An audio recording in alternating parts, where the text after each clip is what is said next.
Ahí está, ya. Vea la pregunta que le tengo.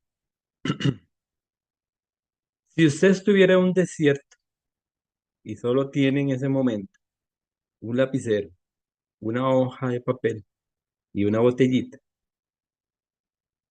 no sabemos si será su último día de vida, no sabemos si podría ser la última noche o la última mañana, pero usted tuviera la oportunidad de escribir ahí todo lo que usted quiere escribir, todo. Y cuando hablo de todo, es todo.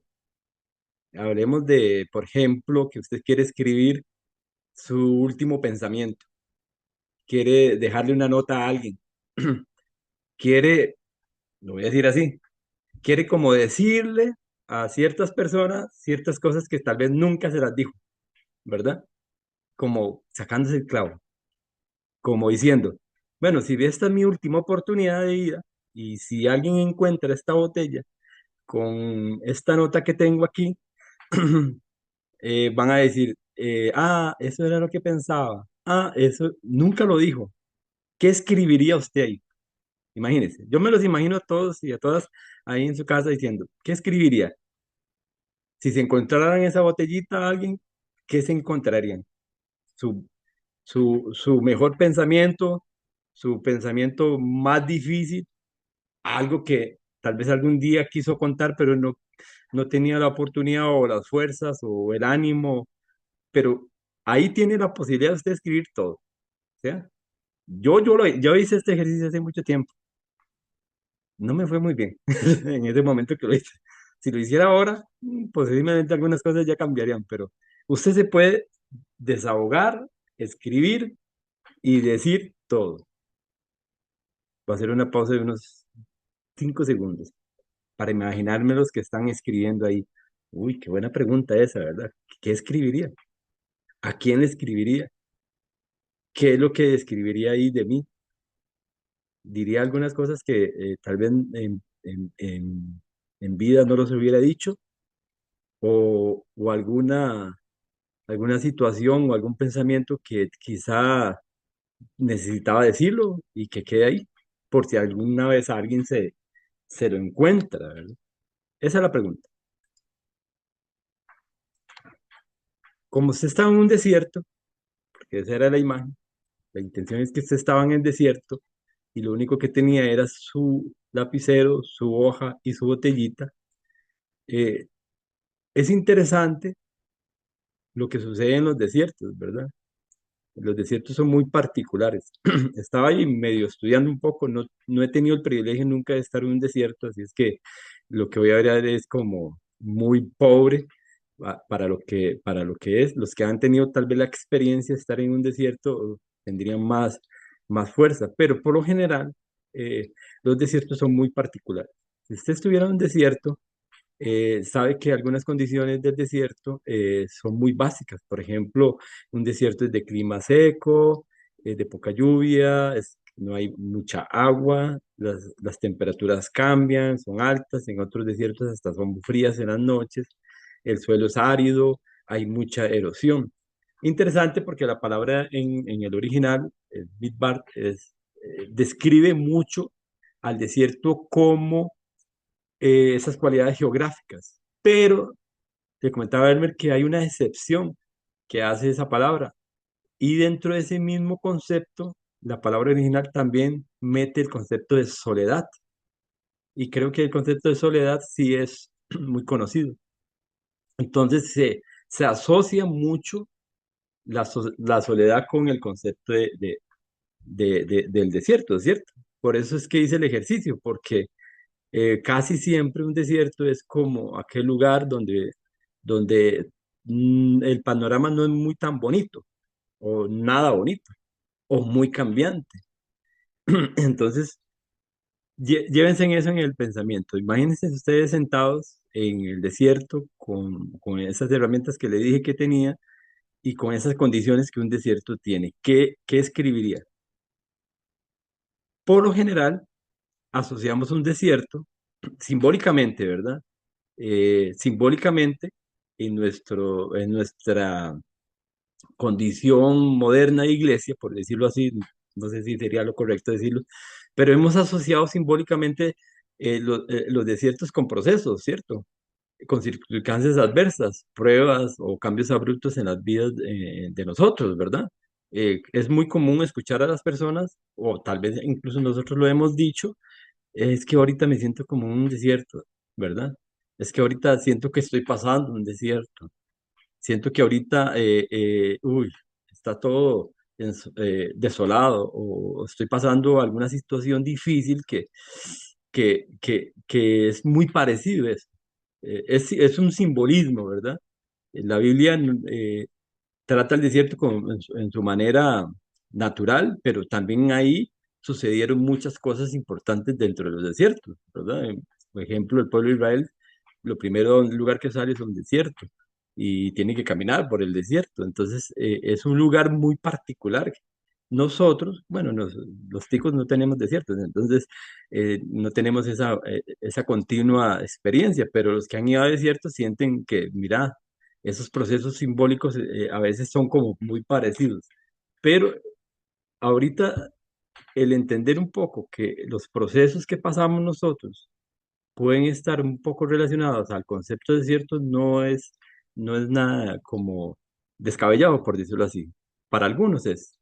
Yo he conversado con muchas personas y uno dice, uy, sí, yo estaba en procesos, yo estaba en situaciones difíciles, he estado en mi desierto, incluso hasta se apropian, ¿verdad? El concepto de mi desierto, ¿verdad? Eso es interesante. ¿Por qué digo esto? Porque aunque el desierto es algo geográfico, dentro de ese proceso del desierto, eh, hay situaciones muy particulares que suceden. Estaba analizando, es mi propia apreciación, ¿verdad? Esos tres puntos que voy a decir ahorita es mi propia apreciación, pero y por experiencias de vida también, asocié estas tres cosas para mí muy interesantes, es que cuando uno habla del desierto, digamos, emocional, por algún tipo de salud familiar, de pareja o lo que sea, y hace esa relación, es por muchas cosas, muchos factores. Entonces estaba analizando, por ejemplo, cuando una circunstancia nos lleva, por decirlo así, a un desierto. Entonces analizaba a Jesús cuando fue llevado por el Espíritu Santo. Fue una circunstancia. No es que Jesús, la Biblia no dice, se preparó para ir al desierto porque así lo pidió el Padre, no dice, y el Espíritu lo llevó, ¿cierto? ¿A qué lo llevó? A una circunstancia específica. Ahí fue tentado y de ahí, ahí salió muy fortalecido y de hecho es el inicio de su ministerio visible. Cuando ya pasa ese proceso, él se deja más a conocer. Pero eso es una circunstancia particular. Mm, Como el ejemplo de Juan el Bautista, si Juan el Bautista, ¿verdad? Para no entrar en mucho detalle, fue preparado para ser el vocero, la voz, hasta que Cristo apareciera visiblemente. Y él fue instruido en su preparación y tuvo que ir a vivir al desierto. Entonces, como que tal vez en la época, cuando Juan el Bautista estaba siendo preparado, de alguna u otra forma, ya le decían a él, usted va a tener que ir a vivir al desierto. La Biblia lo dice, que él vivía en el desierto o pasaba mucho tiempo en el desierto comiendo langostas y comiendo miel y cosas así, que se dan muy habitualmente en el desierto. Entonces hay acciones del desierto que algunas son circunstancias, otras se prepara para ir ahí, y hay otras que me llaman mucho la atención, estudiando algunos personajes como Moisés, que toman la decisión a irse a un desierto, ¿verdad? ¿Qué hace Moisés? Cuando tiene el problema en Egipto, él huye y se esconde en el desierto, ¿verdad? Entonces yo pensaba, si simbólicamente podemos asociar circunstancias o momentos o situaciones difíciles en nuestras vidas y las llamamos desiertos, a veces hay que establecer eh, cuál fue la razón o el motivo. De repente fue una circunstancia que nos vino en nuestras vidas y nos agarró en el momento. No estábamos preparados para ello, ¿verdad? Y estamos ahí y ahí Dios va a tratar con nosotros y Dios nos va a formar y nos va a pulir en algunas cosas. A veces, lo voy a decir así, a veces uno, como dice, no hay peor ciego que no ve, que uno va camino hacia eso, va como que como que la vida lo va llevando y lo va llevando y de repente se sienta que está ahí en el desierto, ¿verdad? De repente. O hay otros, y yo quiero ser sincero con ustedes, ¿verdad? Porque dice, que lo bonito es siempre ser sincero. Hay otros que tomamos la decisión a veces de meternos en los desiertos, ¿verdad? Yo soy muy particularmente una persona trato de ser social, pero cuando tengo situaciones muy difíciles, trato siempre de aislarme un poco y empezar a un proceso en mi vida. Y sí he tenido, es una decisión que yo tomo, ¿verdad? No es que o estoy pasando alguna circunstancia, pero yo tomo la decisión apartarme un poco, ¿verdad? Para reflexionar o para ver para ver yo lo que está alrededor. Entonces, ¿por qué digo esto? Porque es interesante que cuando uno ve la palabra desierto en la Biblia, tiene que ver todo lo que está pasando alrededor y por qué, cuál fue la razón de que eh, ese pueblo, ese personaje o esa situación se dio ahí. Y a eso es lo que yo quiero llevar. Los quiero llevar a algo que pensé al principio cuando estaba haciendo la enseñanza, digo, qué interesante es, si yo tuviera la posibilidad de estar en un desierto hoy y fuera mi último día y tuviera el chance de poder escribir lo que hay en mi corazón o en mi mente y decir muchas cosas, ¿qué escribiría? ¿Verdad? ¿Cómo empezaría mi redacción? ¿Qué habría en mi corazón? Eso, uno podría decir, bueno, es que eso solo se podría ver en el momento. Sí, pero ya hay algo en el corazón, ya hay algo.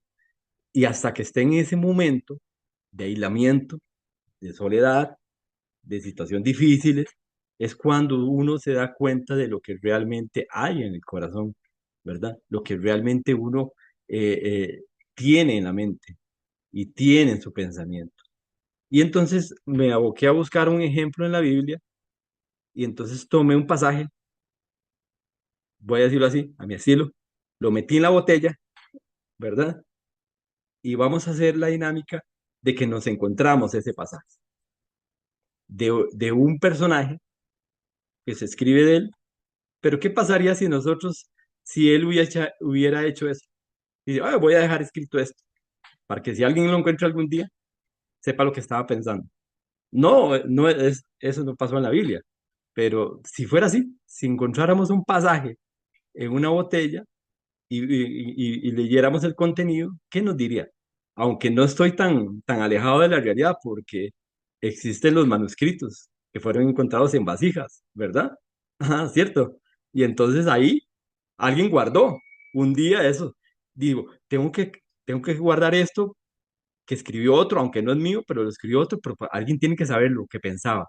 Imagínense si algún día pueden estudiar los manuscritos del Mar Muerto, ¿verdad? De Qumran y esos lados, es interesante porque está apegado mucho a nuestra Biblia que usted tiene hoy en su mano, pero lamentablemente no encontramos la Biblia completa, pero esos pasajes nos dicen que lo que se escribió hace miles de años atrás es hoy exactamente lo mismo. Entonces, eso es lo que quiero hacer ahorita. Vamos a leer un pasaje, vamos a leer un pasaje de la Biblia, un compendio de ahí de versículos y de eventos donde nosotros podríamos decir, mira, nos encontramos esta botellita, la abrimos y nos encontramos algo de un personaje. Ese personaje eh, se escribe en el Salmo 63. Aquí yo lo tengo, el Salmo 63. Y yo quiero leerlo. El Salmo 63 dice, Dios mío eres tú. De madrugada te buscaré. Mi alma tiene sed de ti, mi carne te anhela. En tierra seca y árida donde no hay aguas para ver tu poder y tu gloria. Así como te he mirado en el santuario, porque mejor es tu misericordia que la vida, mis labios te alabarán. Así te bendeciré en mi vida, y en tu nombre alzaré mis manos. Como meollo de grosura será saciada mi alma, y con los labios de júbilos te alabará mi boca. Cuando me acuerde de ti en mi lecho, cuando medite en ti en las vigilias de la noche, porque has sido mi socorro. y así en la sombra de tus alas me regocijaré. Está mi alma apegada a ti, tu diestra me ha sostenido. Pero los que para destrucción buscaron mi alma caerán en sitios bajos de la tierra. Los destruirán a filo de espada, serán porción de los chacales. Pero el rey se alegrará en Dios. Será alabado cualquiera que jure por él. Por la boca de los que hablan mentira será cerrado.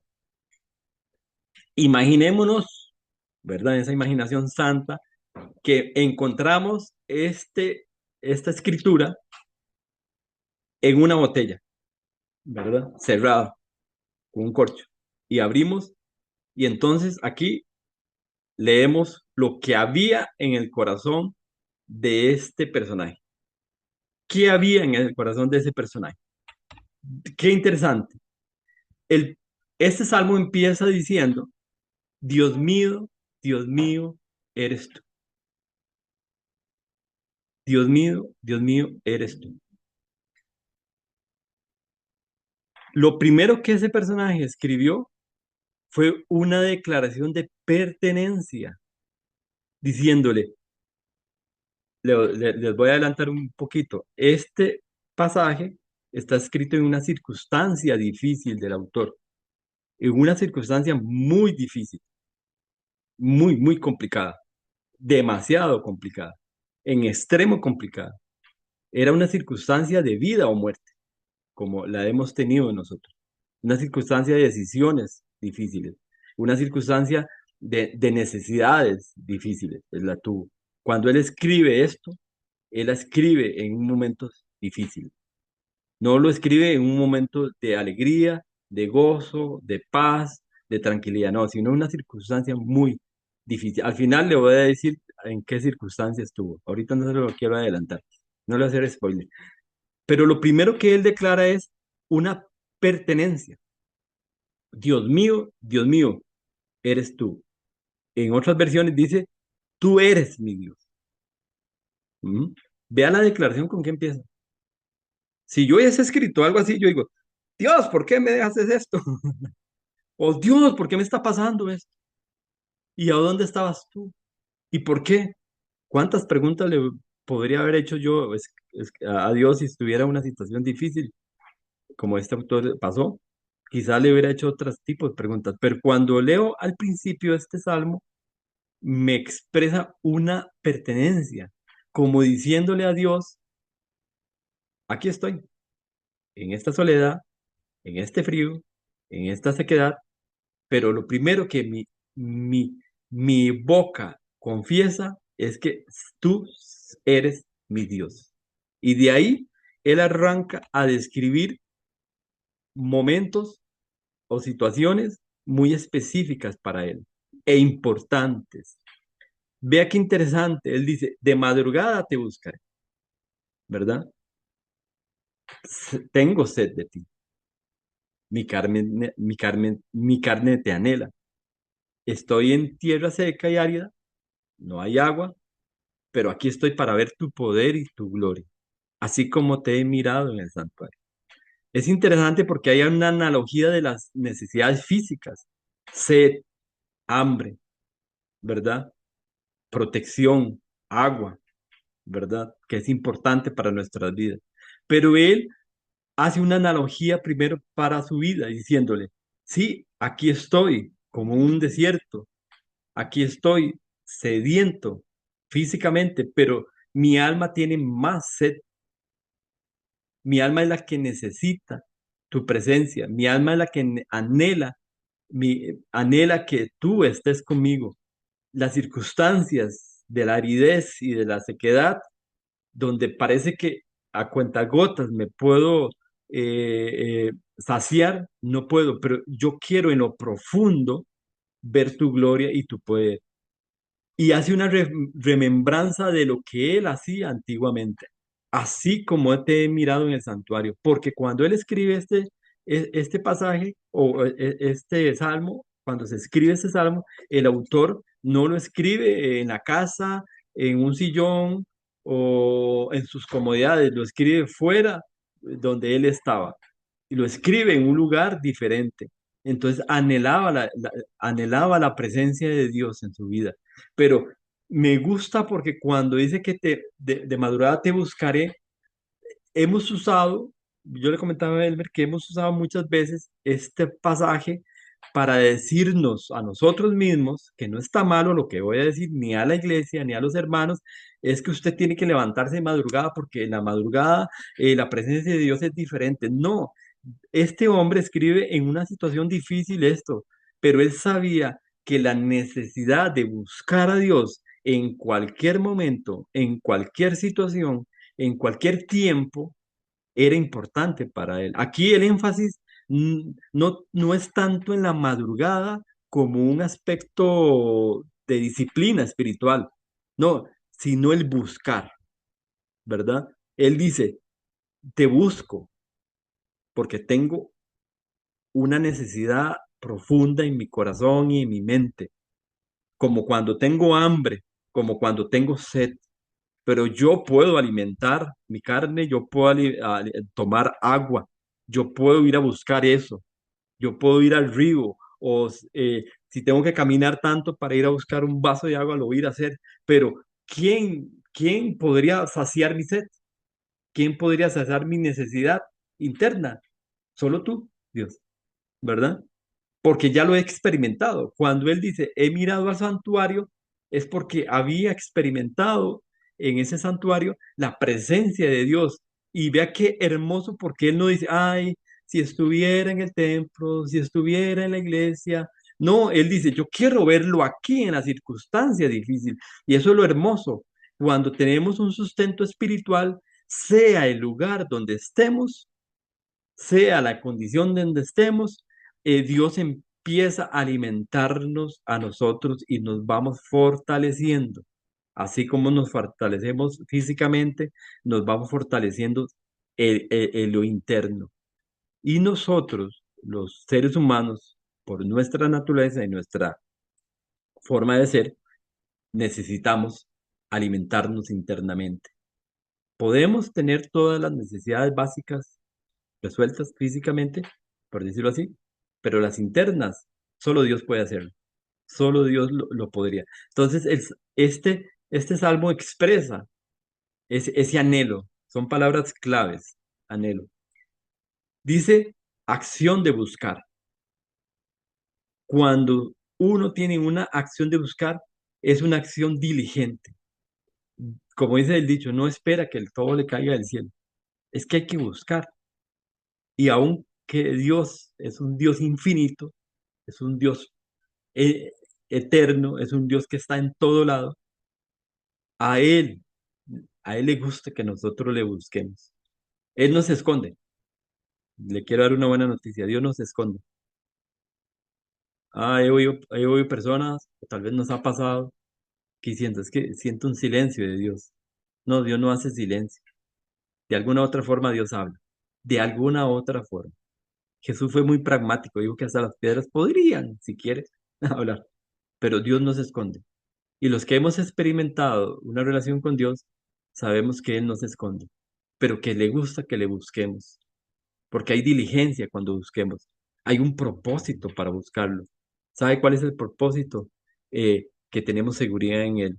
La palabra buscar en el original, que significa chahar, eh, habla de eso, de una búsqueda con diligencia, o sea, con una intención, y que cuando hay un propósito, es porque nosotros sabemos que ahí vamos a encontrar la respuesta. La palabra eh, poder y gloria viene de seguridad y majestad. Seguridad, poder. Es que solo ahí podemos entender que Dios puede darnos una respuesta y darnos aquello que nosotros no hemos podido alcanzar.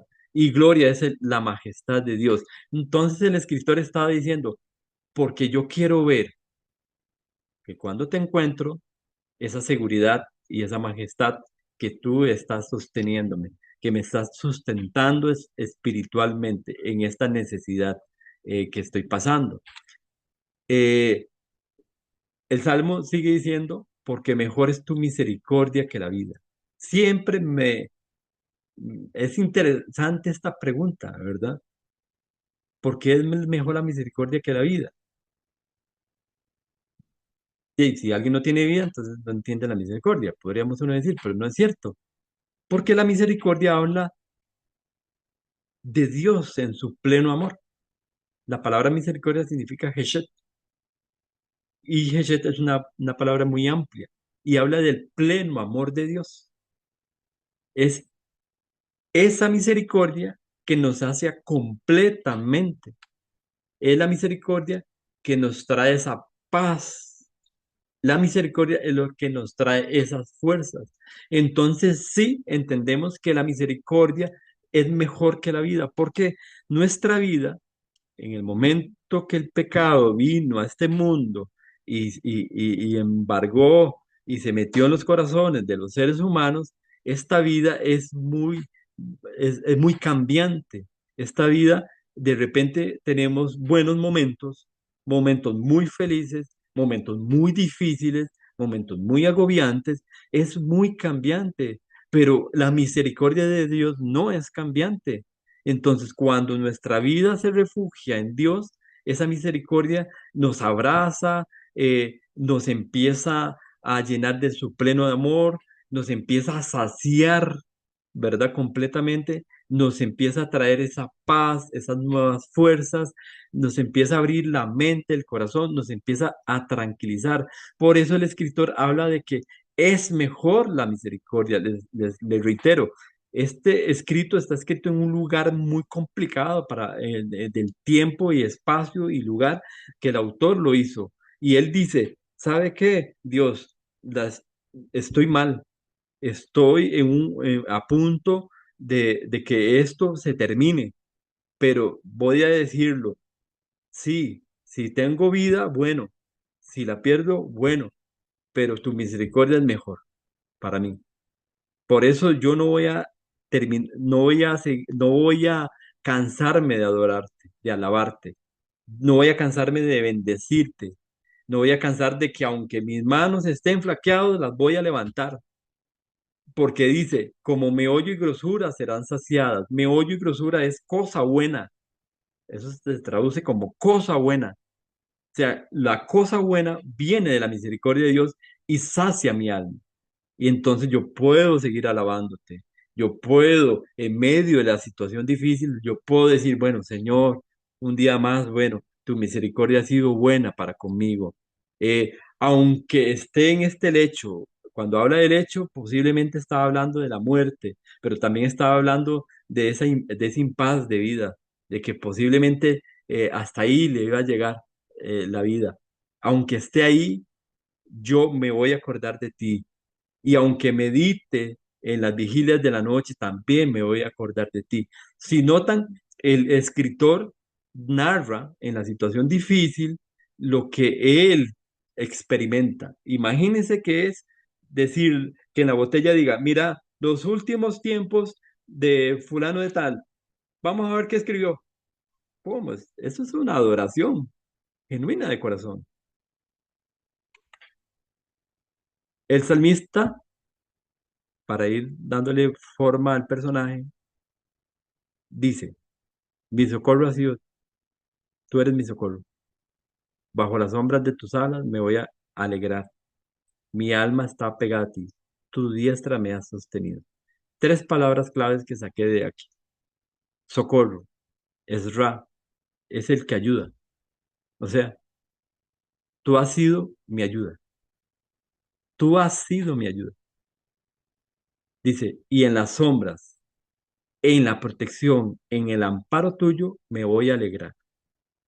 Y dice, y mi alma está apegada a ti. La palabra apegada, dabak, significa adherido. Es una palabra muy moderna, porque hoy se usa mucho. La gente dice, Jay, es que sí, usted tiene mucho apego a su esposo, a su esposa, a sus hijos, a su novia, a su prometida, a esto. Los psicólogos hablan mucho del apego, ¿verdad? Que a veces el apego en situaciones difíciles es lo que hace que una persona sea dependiente y muchas cosas. Es muy moderna la palabra, pero aquí ya el salmista escribe sobre ello, pero no se lo dice a otra persona. No escribió, bueno, yo vivía apegado a mi esposa, a mis hijos, a mis riquezas. No, dice, me apego a ti, Señor, porque mi alma no puede andar a la libre o sola porque depende de ti. De ahí yo necesito estar siempre conectado. Por decirlo así, yo estoy apegado a ti, estoy profundamente con un afecto de ti, Dios. Entonces se convierte en un refugio para él. Dios se convierte en ese refugio en el momento difícil que está pasando. Y aunque ustedes no lo crean, recuerda que al principio dije que si escribiéramos una carta y le pudiéramos decir cositas a algunas personas, ¿verdad? Yo, gracias, Elmer, sacarse el clavo. Tengan que decir, cuando yo lo hice hace mucho tiempo esto, yo escribí cositas. Me voy a sacar el clavo. Vea lo que dice al final. Todo fue muy lindo, o no, las palabras fueron muy lindas, hasta ahí, ¿verdad? Pero vea al final, pero el final tiene algo muy interesante. Dice, pero los que para destrucción buscaron mi alma caerán en sitios bajos de la tierra, o sea, van a morir. Los destruirán a filo de espada, serán porción de los chacales, pero el rey se alegrará en Dios, será alabado cualquiera que jure por él. Por la boca de los que hablan mentiras será cerrado. Justicia divina, se sacó el clavo. Pero si ustedes notan, y lo puse abajo, ahora sí, ya le ponemos nombre al personaje, David.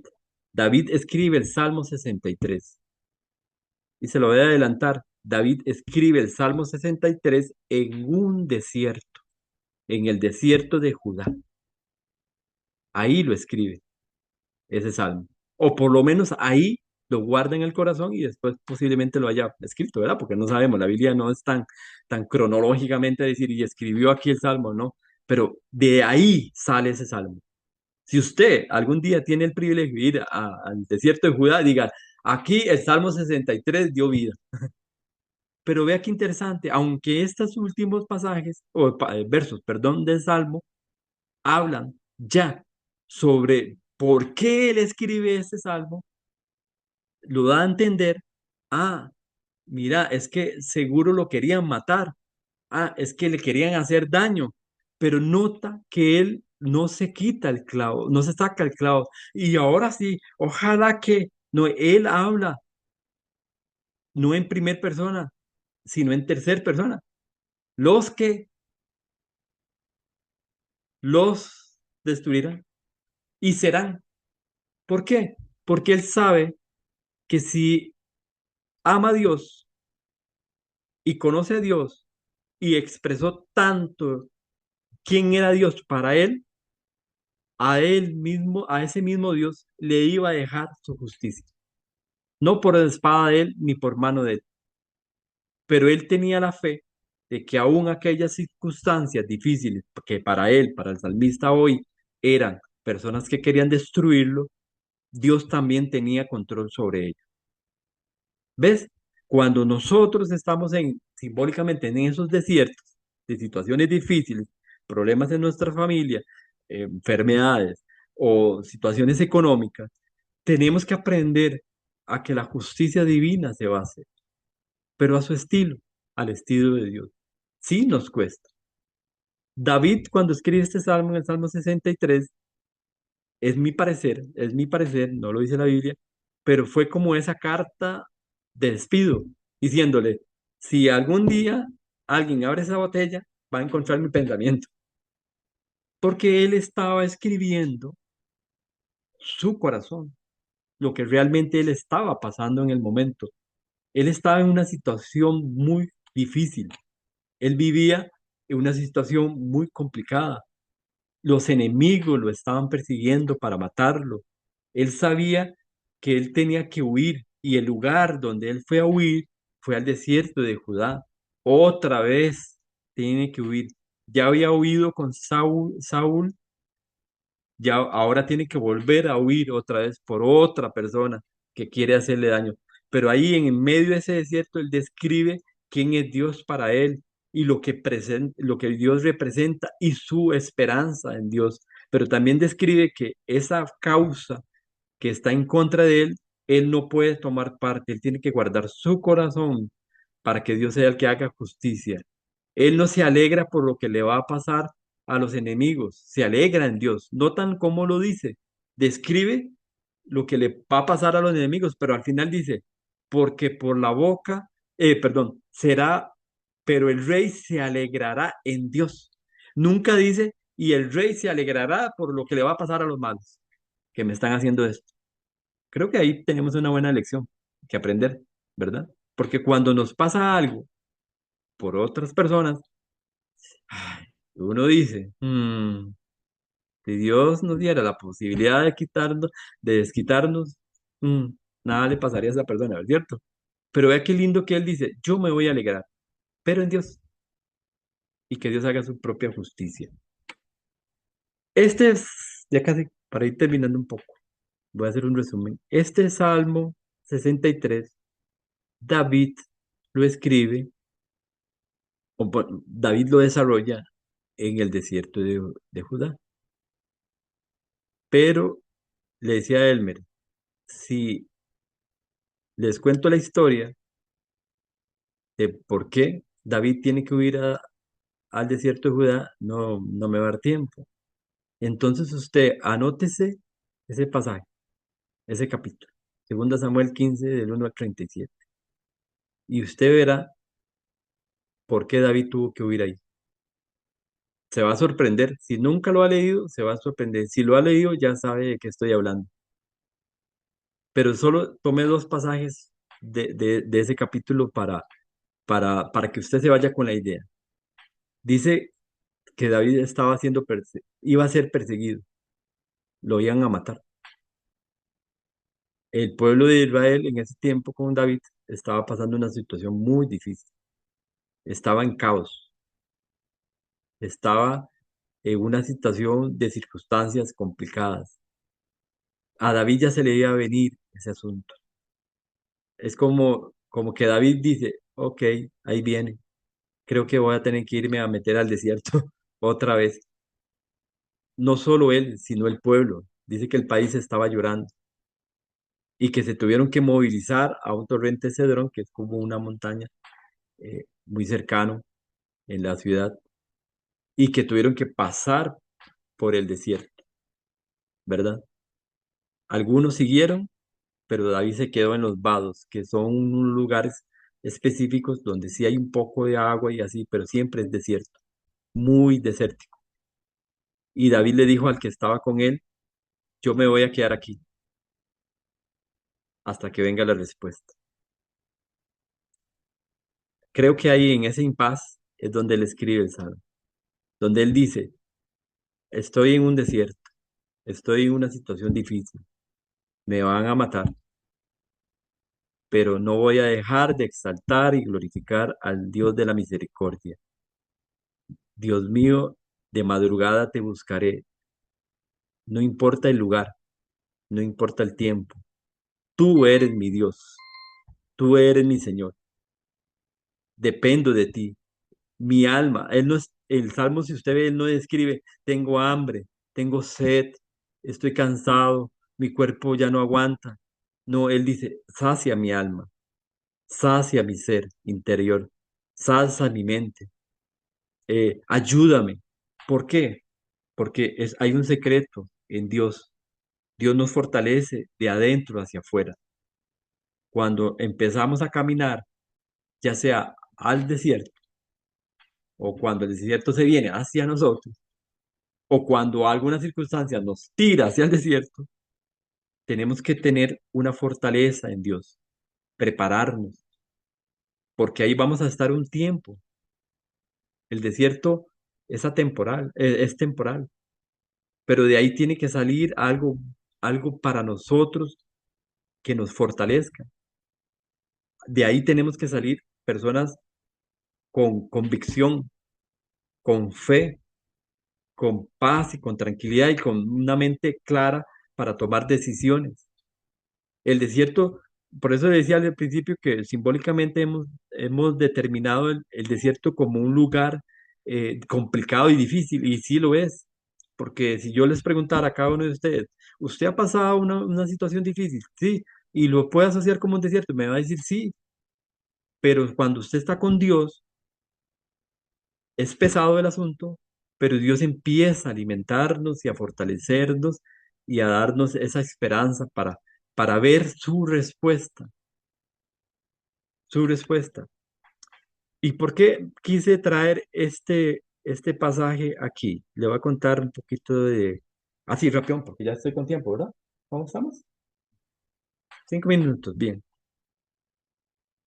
Cuando yo leí, no, cuando yo leí por primera vez este salmo, hace 20 y resto de años, 20, bueno, él me sí sabe porque él es parte de esa historia. Me acuerdo que él me dice, lo cuento como testimonio para glorificar al Señor. ¿Por qué? Porque nunca voy a olvidar ese salmo. Ese salmo es mi bandera cuando paso mis desiertos. Dios me acuerda, me dice, vaya, ¿recuerda el Salmo 63? Me lo sé. Entonces ya, me lo trae. Dios ya dice, no, no lo va a leer. Entonces me lo pone en la mente. Como que me susurra y me dice, Will, Salmo 63. Cuando paso situaciones difíciles. Yo estaba en una situación difícil hace muchos años. Cuando conozco a Elmer me presenta al Señor, ya yo lo conocía de joven, pero me había apartado. Y me acuerdo muy bien, nunca se me olvida, Elmer sí, ya se lo olvidó. Yo le decía a Elmer, pero es que yo no, música cristiana no oigo. No, no, no, tranquilo. Hay un canal ahí, canal tal, que dan música cristiana. Póngalo. Entonces yo lo puse. Esa noche, después de que me fui al trabajo, casualmente me dormí oyendo ese canal de música cristiana. 3 de la mañana, nunca se me va a olvidar.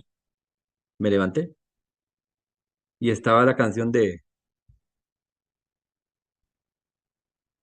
Marcos Witt, que dice, temprano yo te buscaré, la han oído así. ¿Han escuchado esa canción? Vamos a ver, tal vez se oirá, no sé si se oirá. No, no se oye, ¿verdad? No importa. Bueno, no importa. Para los que lo han oído, esa canción es muy particular, ¿verdad?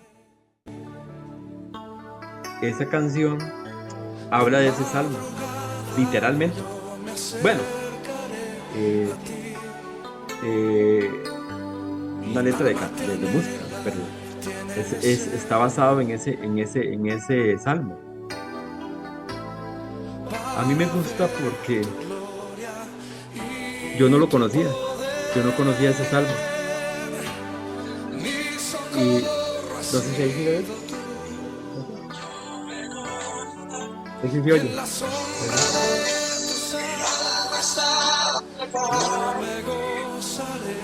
Sube y baja, no importa. Era solo el referente para que lo conocieran. Cuando yo me levanto a las 3 de la mañana, después de haber pasado un día bastante difícil en decisiones, sale ese salmo, sale ese salmo. Ese día lloré a la saciedad. Y entonces yo le decía al Señor, Señor, yo quiero ser que mi alma esté saciada y que mi mente cambie y que mis pensamientos sean diferentes y mi decisión y lo que voy a hacer y lo que tengo que hacer haya respuesta. Y esa canción me ministró de una manera impresionante que yo le pregunté a Elmer, él no sé si se acuerda, no, creo que se acuerda, le pregunté a Elmer, eh, Elmer, ¿qué canción más linda? Y él me dice, es que ese es un salmo, Salmo 63. Y yo, ¿en serio? Entonces lo fui, lo leí y empecé a escuchar, a leer ese salmo y digo, wow, mira. Y entonces entendí que yo estaba en un desierto, Dios usó esa canción, pero después me dio la palabra, ¿cierto? Me dio el pasaje y lo leí. Y cuando descubrí a los años, que David había escrito el salmo en un desierto porque lo estaban persiguiendo para matar, y yo, que Dios sí es bueno. Como en las situaciones difíciles en que estamos pasando, circunstancias que para nosotros son desiertos, simbólicamente, Dios trae respuesta a nuestro corazón. Pero lo que sale de ahí es lo que a Dios le interesa. Sí, la circunstancia está ahí, pero cuando usted y yo entendemos que podemos decirle a Dios, bueno, Dios, tú eres mi Dios, y aquí me voy a sostener porque tú estás conmigo. Lo que yo necesito ahora es tu presencia, lo que yo necesito ahora es tu compañía, es que tú me ayudas. Yo quiero ver esa parte en mí. Entonces aquí podemos aprender mucho de lo que David estaba experimentando. Era su desierto en ese momento, literal y emocional y familiar. Era todo un combo. Hoy nosotros podemos tener desiertos, pero son en nuestra vida. No tenemos un desierto físico. Pero a veces podemos ver personas que estamos en un desierto y la gente no sabe. Porque nosotros somos muy dados a decir, sí estoy en un desierto. No, difícilmente. Pero nadie sabe lo que está pasando por dentro de nosotros. Quizá vamos camino a uno, quizá una circunstancia nos lleva a otro, o quizá nosotros mismos hemos decidido irnos, como decía yo, que tengo la particularidad de irme a desierto, pero dice William, yo nunca lo he visto a usted que se haya ausentado 3 meses, no, porque lo llevo por dentro del desierto, ¿ah? Pero yo sé que yo voy a salir de ahí. ¿Sabe por qué? Porque este salmo me enseña que si el Dios que David dijo ahí, que existe, que hizo esto con él y que lo libró, ustedes van a decir toda la historia de David, lo libró, es el mismo que está hoy aquí. En su desierto, en sus circunstancias, en sus circunstancias. Entonces no temamos que esa situación difícil que estemos pasando es temporal, pero el Dios de la misericordia no es temporal. El Dios que nos sustenta por dentro no se le acaban los recursos. El Dios que nos sostiene con su mano fuerte no se agota y no se cansa. Y que podamos decir como el salmista, mi alma está pegada a ti, bajo las sombras de tus alas a mi refugio, ¿verdad? Imagínese usted las manos del Señor alrededor suyo, cuidándolo, escuchándolo, sabiendo que lleva ese dolor o esa circunstancia difícil, pero Él mismo va a ir trayéndole las respuestas y la salida. ¿Sí? Pues esto era lo que quería compartir con ustedes, un poquito de esto, de resumo. David escribe esto en el Salmo 63, es escrito por David, lo escribe o por lo menos lo desarrolla, o lo que le pasó en el desierto de Judá. Y si usted quiere saber lo que le pasó, por qué se tuvo que ir a ese desierto, lea el 2 Samuel 15 y va a ir a ver el contexto de por qué, de dónde sale este salmo. ¿Estamos? Espero que me haya hecho entender, ¿verdad? Porque a veces uno lo tiene todo en la mente, pero en el corazón uno no sabe si la idea principal que quería exponer aquí en el discipulado se dio a entender. Pero démosle gracias al Señor que todavía Él está con nosotros.